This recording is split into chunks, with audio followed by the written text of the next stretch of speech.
ආයුබෝවන් නංගි මල්ලි. අද අපි කතා කරන්නේ 7 වසර පළවෙනි පාඩම ශාක විවිධත්වය.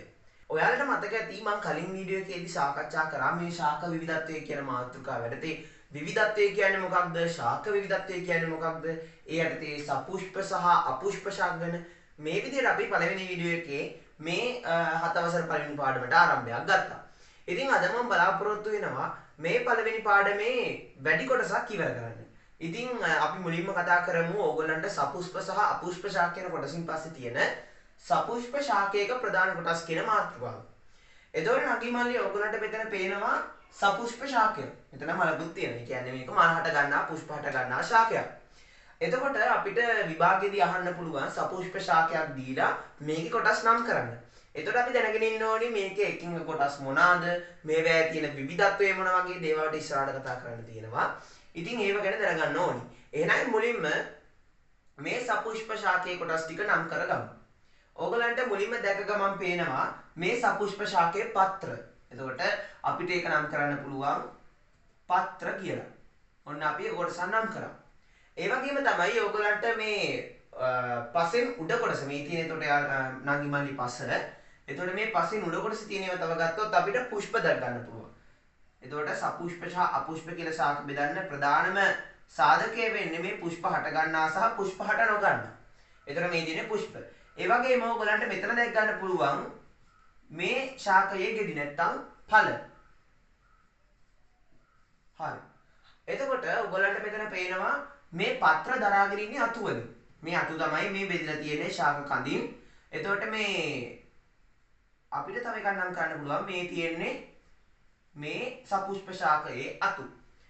ඒ වගේම ඔයගලන්ට මෙතන විශේෂ දෙයක් දැක් ගන්න පුළුවන් මේ ශාකයේ උඩ කොටසේ මේ කුඩා කැබලි කිහිපයක් දකින්න පුළුවන්.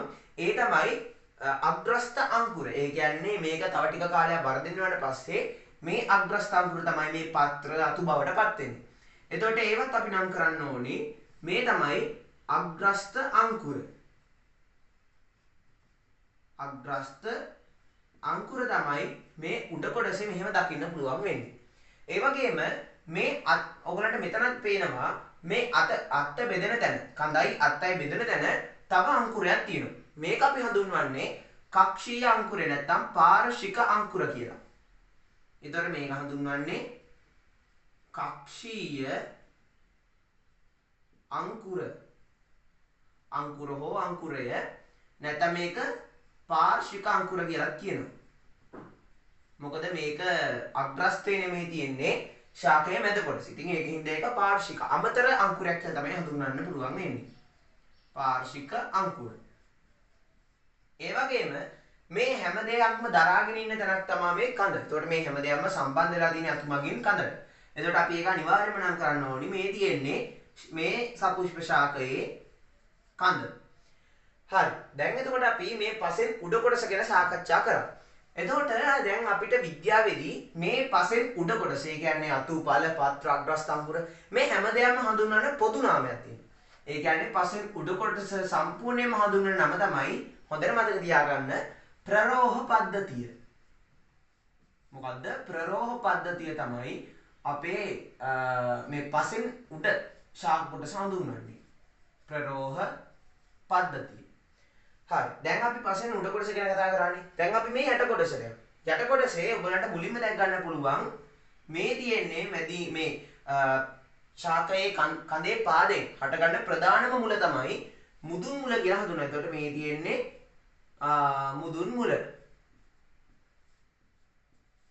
ඒ වගේම මේ මුදුන් මුලින් හටගන්න ශාකා මුල තියෙනවා. ඒ කියන්නේ පොඩි මුල්. මේව හඳුන්වන්නේ පාර්ශ්වික මුල් කියලා. අතන පාර්ශ්වික අංකුර, මෙතන පාර්ශ්වික මුල්. මේ කියන එතකොට පාර්ශ්වික මුල්. දැන් අපි මේ පසෙන් උඩ කොටසට ප්‍රරෝහ පද්ධතිය කිව්වා වගේ අපිට මේ පසෙන් යට කොටසට පුදු නාමයක් තියෙනවා. ඒ තමයි මේ ශාකයේ මූල පද්ධතිය. එතකොට මේ තියෙන්නේ සපුෂ්ප ශාකයේ මූල පද්ධතිය මුදුන් මුල සහ පාර්ශ්වික මුල්. මූල පද්ධතිය. හරි. ඉතින් නංගි මල්ලි මේ තමයි සපුෂ්ප ශාකයක ප්‍රධාන කොටස්. ඉතින් මේ විදිහට කතා කරගෙන යනකොට දැන් අපිට ඊළඟට කතා කරන්න තියෙන්නේ මේ ශාකයේ එකින් එක කොටස් වල ඒ කියන්නේ අපිට මුලින්ම කතා කරන්න තියෙනවා මේ මූල පද්ධති විවිධත්වය ගැන ඊට පස්සේ කඳේ විවිධත්වය පත්‍රවල විවිධත්වය මේ වගේ ගොඩක් මාතෘකා ගැන අපිට ශාක විවිධත්වයේ මාතෘකා වැඩේ කතා කරන්න තියෙනවා. එහෙනම් අපි මේකේ ඊළඟ කොටසට යමු. දැන් ඔයගලන්ට මතක ඇති මේ අග්‍රස්ත අංකුරය කක්ෂීය අංකුරය මෙතන තියෙන්නේ කඳ පුෂ්ප ඵල මේ තියෙන්නේ පත්‍ර සම්බන්ධ වෙලා තියෙන වතු වලට මේ පත්‍ර ප්‍රරෝහ පද්ධතිය මූල පද්ධතිය මතක තියාගන්න ලේසි මුදුන් මුල සහ පාර්ශ්වික මුල්. ඉතින් දැන් අපි කතා කරගෙන ගියා මේ සපුෂ්ප ශාකයේ ප්‍රධාන කොටස් ගැන. ඊළඟට අපි කතා කරන්න සූදානම් වෙන්නේ මේ සපුෂ්ප ශාකවල නැත්තම් ඕනිම ශාකයක මූල පද්ධතියේ විවිධත්වය ගැන. මොකද්ද මූල පද්ධතියේ විවිධත්වය? ඊළඟට අපි කතා කරන්නේ මූල පද්ධතියේ විවිධත්වය කියන මාතෘකාව ගැන. දැන් අපි මුලින්ම කතා කරන්නේ සපුෂ්ප ශාකයේ ප්‍රධාන කොටස්. එතකොට අපි දැක්කා දැන් මේ පස කියලා ගත්තොත් පසෙන් යට මෙන්න මෙහෙම මුදුන් මුලක් තියෙනවා. මේක වටේට තමයි පාර්ශ්වික මුල් ඇති වෙලා තියෙන්නේ. මෙන්න මේ විදිහට පාර්ශ්වික මුල් ඇති වෙලා ඒ වේනුත් තම මුල් ඇති වෙලා අන්නේ විදිහට තමයි මුදුන් මුලක් සහිතව මේ සපුෂ්ප ශාකයේ මූල පද්ධතිය පිළිහෙලා තියෙන්නේ. දැන් එතකොට අපුෂ්ප ශාකයක් ගත්තොත් අපුෂ්ප ශාකයක් ගත්තොත් පස මෙහෙම තිබ්බොත් ඒකේ මුදුන් මුලක් නැහැ. මුදුන් මුල නැතුව තමයි මේ අපුෂ්ප ශාකයේ මූල පද්ධතිය තියෙන්නේ. එතකොට මෙතන කඳ කියලා ගත්තොත් ඊටාම කුඩා කඳක් තියෙන. එතකොට කුඩා කඳෙන් ශාකා මුල් රාශියක් ඇතිලා තියෙනවා. මෙන්න මේ විදිහට. ඔන්න ඔය විදිහට තමයි මේ අපුෂ්ප ශාකයේ මූල පද්ධතිය ගොඩනැගිලා තියෙන්නේ. මම ඔයගලන්ට උදාහරණයක් ගෙනල්ලා තියෙනවා. මේ ඔයගලන්ට දැක් ගන්න පුළුවන් මේ තියෙන්නේ මොනර කුඩුම්බිය ශාකයක්. එතකොට මේකේ ඔයගලන්ට පේනවා මෙතන මුදුන් මුල. මේ තියෙන්නේ ඔයගොල්ලෝ හොඳට බලා ගන්න මේ තියෙන්නේ මුදුන් මුල. එතකොට මේකේ මේ ඔයගලන්ට දැක් ගන්න පුළුවන් පාර්ශ්වික මුල්. එතකොට සපුෂ්ප ශාකයේ මෙන්න මේ විදිහ තමයි මූල පද්ධතිය තියෙන්නේ පසෙන් යට. ඒ වගේම ඊළඟ මේක ගත්තොත් ඔයගලන්ට දැක් ගන්න පුළුවන් තන්තු මූල පද්ධතිය. අපි මේකට කියන්නේ තන්තු මූල පද්ධතිය කියලා. එතකොට ඔයගලන්ට මේ අපුෂ්ප ශාකයේ දක් ගන්න පුළුවන් මේ තනකොළ ගහක්. එතකොට මේකේ මුදුන් මුලක් නැහැ කොතනවත්. ඔක්කොම තියෙන්නේ ශාකා මුල් පාර්ශ්වික මුල්. හරි. එතකොට මේක තමයි යාළුවනේ අපිට මෙතන අපුෂ්ප සහ සපුෂ්ප කියන ශාකවල මූල පද්ධතිය විවිධත්වය කියලා කතා කරන්න තියෙන්නේ. එතකොට අපිට මේ සපුෂ්ප අපුෂ්ප මේක විස්තර කරන්න ආවොත් අපි මෙතන ලියන්න ඕනේ සපුෂ්ප ශාකයක මූල පද්ධතිය අපි කියන්නේ මුදුන් මූල පද්ධතිය. එතකොට සපුෂ්ප ශාකයක තියෙන්නේ මුදුන් මූල පද්ධතියක්. මුදුන් මූල පද්ධතියක් තමයි සපුෂ්ප ශාකයක තියෙන්නේ. එතකොට මෙතනදී අපිට ලියන්න පුළුවන් කඳේ පාදයෙන් හට ගන්නවා. කඳේ පාදයෙන් හට ගන්නා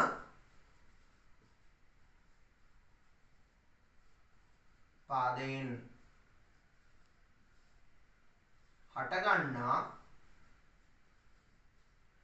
ප්‍රධාන මුලක් ඇති අතර. ප්‍රධාන මුල. එතකොට මේ තියෙන ප්‍රධාන මුල. මුලක් ඇති අතර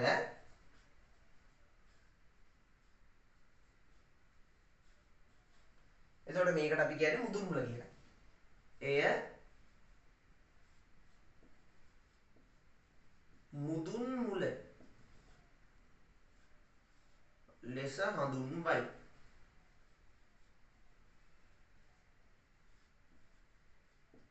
ඒ වගේම දැන් අපිට තව කොටස් ටිකක් මේකේ තියෙනවා. ඒ තමයි මේ මුදුන් මුලින් පටන් ගන්න තව ශාඛා මුල් තියෙනවා.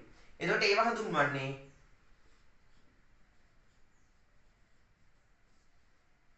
මුදුන් මුලෙන් හට ගන්නා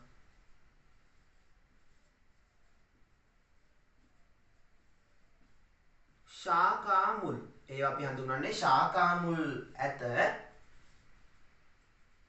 එතකොට ඒව හඳුන්වන්නේ පාර්ශ්වික මුල් කියලා. පාර්ශ්වික මුල් ලෙස හඳුන්වයි. එතකොට අපි මෙන්න මේ මූල පද්ධතියට තමයි අපි මුදුන් මූල පද්ධතියක් කියන්නේ. මුදුන් මූල පද්ධතියක් තියෙන්නේ සපුෂ්ප ශාකවල. ඊළඟට අපුෂ්ප ශාකවල ගත්තොත් එතන තියෙන්නේ තන්තු මූල පද්ධතියක්. තන්තු මූල පද්ධතිය. එතකොට මේ තන්තු මූල පද්ධතිය ගත්තොත් කඳේ පාදෙන් හටගන්න කුඩා ප්‍රමාණයේ පාර්ශ්වික මුල් නැත්නම් ශාඛා මුල් රාශියක් පවතිනවා. එතකොට ඒක ලිව්වොත් කඳේ පාදයෙන් හටගන්නා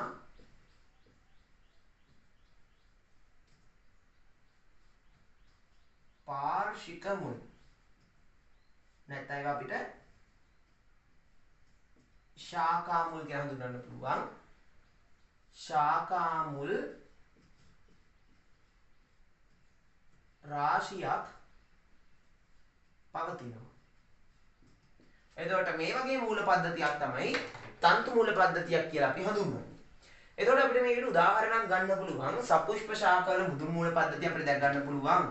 අඹ, ඒ වගේම කුප්පමේනියා ශාකය, ඒ වගේ කොස්, බෙල්, ඒ වගේ ශාක බොහෝමයක් අපිට දැක් ගන්න පුළුවන් වෙන්නේ මුදුන් මූල පද්ධතියක්. ඉතින් මේ ටික මම ලියන්නම් මෙතනින්. එතකොට අපි දැක් ගන්න පුළුවන් අඹ ශාකයේ, ඒ වගේම කොස්, කුප්පමේනියා, ඒ වගේ ශාකවල අපිට මේ මුදුන් මූල පද්ධතිය දැක් ගන්න පුළුවන්. ඒ වගේම අපිට තන්තු මූල පද්ධතියක් දැක් ගන්න පුළුවන් හැකියාව තියෙනවා. ඒ තමයි ප්‍රධාන වශයෙන් තෘණ ශාකවල, ඒ වගේම ගොයම්, විශේෂයෙන්ම ගොයම් වල දැක් ගන්න පුළුවන්. ඒ වගේම අපි දන්න පොල් ගසේ තියෙන්නේ මේ තන්තු මූල පද්ධතිය. ඒ වගේම කිතුල්, තාල වර්ගයේ ශාක වලට කියන්නේ. එතකොට කිතුල්, මෙන්න මේ වගේ ශාක බොහෝමයකට අපුෂ්ප තන්තු මූල පද්ධතියක් දැක් ගන්න පුළුවන්. හරි. දැන් අපි කතා කරා මේ මූල පද්ධතියේ විවිධත්වය ගැන. එතකොට අපිට දැන් ඊළඟට කතා කරන්න තියෙනවා මේ මූල පද්ධති විවිධත්වය ගැනම, මේ මූල පද්ධති වල කාර්යභාරය ගැන. එතකොට අපි ඒක ගැනත් කතා කරමු. එතකොට අපිට තව පොඩි ප්‍රමාණයක් තියෙනවා මේ පාඩම ඉවර කරන්න. එතකොට මූල පද්ධති විවිධත්වය ඒක යටතේ අපිට කතා කරන්න පුළුවන් මේ මූල පද්ධති වල කාර්යභාරය ගැන. මූල පද්ධතියේ කාර්යභාරය.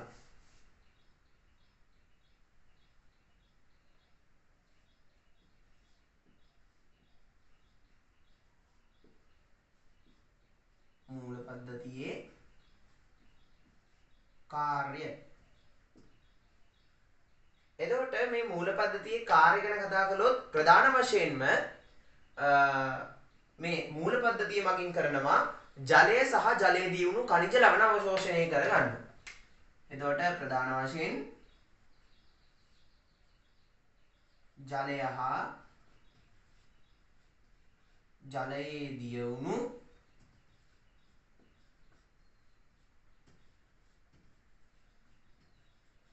ඛනිජ ලවණ අවශෝෂණය මෙමගින් සිද්ධ වෙනවා.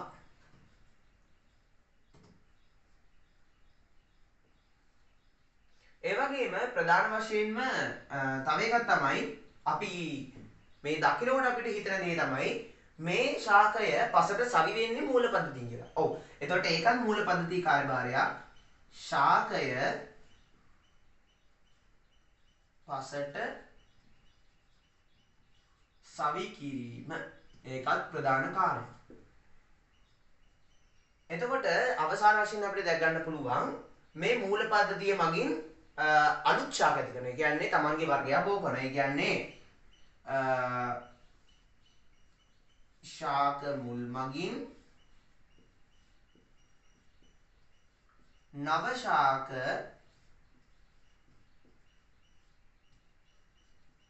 ඇති කිරීම. එතකොට මේක අපිට වචන කිහිපයකින් හඳුන්වන්න පුළුවන්. ඒ තමයි වර්ධක ප්‍රචාරණය. මේක වර්ධක ප්‍රචාරණය කියලායි හඳුන්වන්නේ. වර්ධක ප්‍රචාරණය. එතකොට අපිට මේකට උදාහරණ ගන්න පුළුවන්. එතකොට ඒවා තමයි කරපිංචක් ඒ වගේම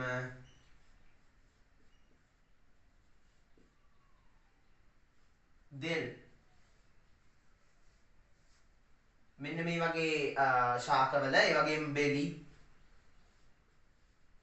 මෙන්න මේ ශාකවල මුල්මගින් නව ශාක ඇති කිරීම සිද්ධ කරනවා. එතකොට මේ ජලය සහ ජලයේ දියුණු කනිජ ලවණ අවශෝෂණය. උදාහරණ විදිහට මේක අපිට ඉහළ ශ්‍රේණියවලදී ඉගෙන ගන්න පුළුවන්. පොස්පේට, කේදන අයන අන්නේ විදිහට මේ කනිජ ලවණ ජලයේ දිය වුණාට පස්සේ මේවා අවශෝෂණය කරගන්න පුළුවන්. මේ මූල පද්ධතියේ තියෙන ශෛලම වාහිනී මගින්. ඒ වගේම ශාකයේ පසට සවි කිරීමක් සිද්ධ වෙනවා. ශාක මුල් මගින් නව ශාක ඇති කිරීම, කරපිංග දෙල් බෙලි ඒවා අපිට එදිනදා ජීවිතේ දැක් ගන්න පුළුවන්. ඉතින් මේව තමයි නම් විමල්ලි මූල පද්ධතියේ කාර්යභාරයේ විදිහට අපිට ගන්න පුළුවන් වෙන්නේ.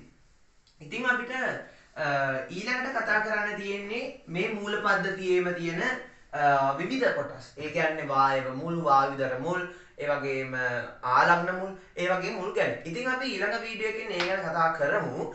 එහෙනම් ආරාධනා කරනවා මගේ අගන ටෙක් ලැබ් YouTube channel එක subscribe කරන්න. එතකොට ඔයගලන්ට පුළුවන් මගේ ඊළඟ වීඩියෝ මේ විද්‍යාව, ICT, English medium ඒ හැම දෙයක් ගැනම දැනගන්න. ඉතින් අද දවසට ගිහින් එන්නම් ඔයාලා හැමදෙනාටම තෙරුවන් සරණයි.